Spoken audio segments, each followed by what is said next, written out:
CM 365, all about Carnatic music.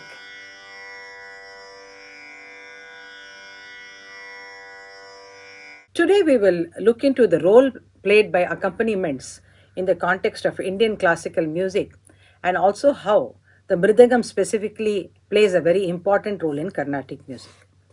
Now, the percussion instruments used in Indian classical music, the primary ones, are the mridangam, which we use for any kind of concert, along with the other percussion instruments. Now, when we come to Hindustani music, we see that we have the pakwaj and the tabla being used.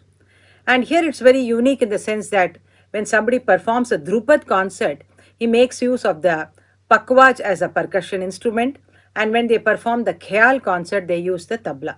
So for each genre of music also we see that different kinds of percussion instruments are used.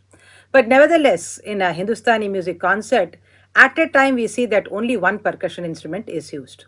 Whereas in Carnatic music, it's a different concept, where though the mridangam may be the lead percussion instruments, we also have other percussions like the ganjira, ghatam, morsing, and so on. Now, coming to the mridangam, we see that it is one of the most versatile instruments in the sense that it adapts itself so beautifully to a vocal concert, an instrumental concert, or if you look at a dance performance or the bhajana, katha kalaksheva, opera, dance drama, etc. And the percussion which is used for a nadaswaram performance, of course, is the tawil. The tawil and nadaswaram are integral actually, and they complement each other very beautifully. So usually we see that in a nadaswaram concert the tawil is used. Of course, now with trends changing, we also see that the tawil has been adapted and used as accompaniment by earlier we see in the saxophone, Kadri Gopalnath also had the tawil accompaniment, or many such cases we see a mandolin may have a tawil accompaniment and so on. But generally in a concert, the mridangam actually becomes the prime percussion instrument. And in bhajanas and katha kalakshevam also we see that the jalra and the chipla are used along with the mridangam. And the oduvars in the Tevaram tradition, they use what they call as the kuri talam along with the mridangam. Coming to the role of the mridangam, here it's again very interesting to make a study between the role of tabla in Hindustani classical concert and the role of the mridangam in our Carnatic concert. The tabla actually in Hindustani concerts, we see that it guides the main artist in terms of the tala and its cycle. So the tabla player is very, very vital in terms of, giving the lead to the main artist in terms of the sam, the khali, and all the important, points which are there in the rhythmic cycle. All that the guidelines are given by the playing of the tabla. And thus we see that the tabla is very, very important in terms of Hindustani concert.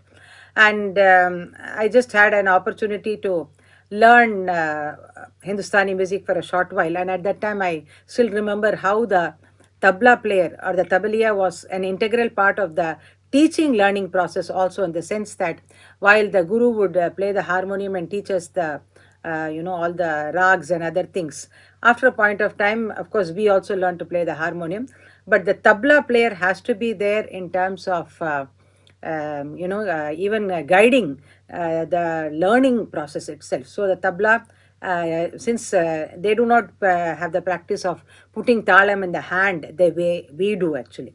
So thus for us, it's also the point here is about how even when we learn the composition or the manodharma aspects like ragam, neraval, swaram, or whatever be the intricate rhythmic aspects that we learn from the guru, at that point of time we do not have any mridangam actually accompanying us. Only when we reach the concert level and are ready for a concert do we get to practice along with the mridangam, and after that we see that only in the concert that the mridangam as a percussion instrument accompanies us. And here we also see that the role of the mridangam thus is not just about guiding the vocalist in terms of the talam or just following the melody and keeping the beats. It's much, much beyond that, and that's where the mridangam stands tall as a percussion instrument, in the sense that it actually augments the melodic phrases outlined by the lead singer. And we see that he has to follow the intricacies of the composition. For example, when we are singing a composition in single kalai, it's a different kind of playing that he adapts. And if it's going to be a rindikalai, it will be different kind of rhythmic patterns that he will conceive and play. Same thing applies for the edupu. For example, if it's a ara edupu, mukkal edupu, ondra edupu, based on this edupu, obviously the composition settings are also very different. I mean the internal structure of each composition.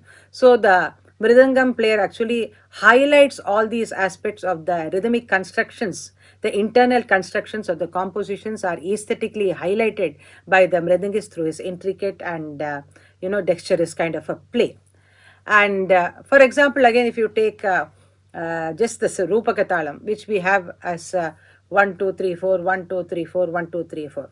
But not all compositions would follow that same kind of meter of 1, 2, 3, 4, 1, 2, 3, 4, 1, 2, 3, 4, because the internal structure would be different. For example, if you take a composition like Sri Guru Hatharya Sumam in Devakriya, or Shambho Mahadeva in Panturali, or Hiranmayim Lakshmi in Lalita, or Manasaya Tulo in Malay Marutam, all of them actually are in Rupa Katalam, but internally each one's construction is totally different.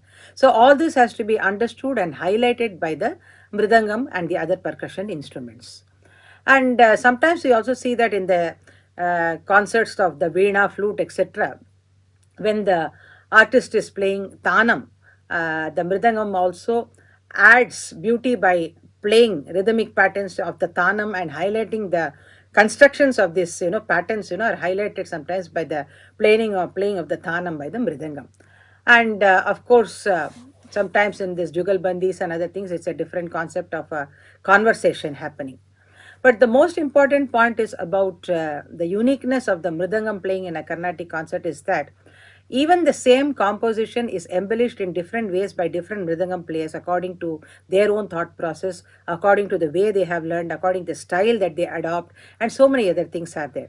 So that is why we also see that, as I said, one same composition, suppose it's Bro Barma, 6 mridangists are playing to the same thing. As a case study, if you're going to take, we'll see that there may be probably 6 ways of interpreting the composition in terms of how they would embellish. And that is what lends that sense of, thrill and that creative element to the composition as to how the mridangam player will try to nourish that particular composition to his play. Thus, we see that the mridangam as a accompaniment in our Carnatic music concerts is much beyond just in terms of keeping the time or following the rhythmic pattern. They add so much aesthetic value to the concert itself. CM 365, all about Carnatic music.